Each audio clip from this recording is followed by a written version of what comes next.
Hello, you're watching Food Whims and Whimsy, and I'm Carmen DePasquale. Today I have a quick little video just to help save you some time. I purchased these bags at Aldi because of the New York State law that requires you to bring your own bags because grocery stores and retailers can no longer supply them to you. So I bought these at Aldi's, and I'm going to show you quickly how to put it right back in its pocket. When I purchased it, it was like this, but it didn't come with any instructions. And it took me about an hour to figure out how to do it, so I wanted to save you lots of time.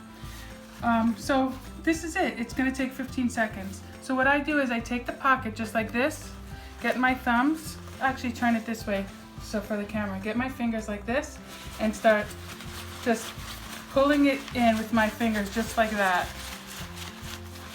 It literally goes right back into itself. And then you just close it just like this. So I hope that saves you lots of time when you're trying to figure out how to put the bag right back into its pocket.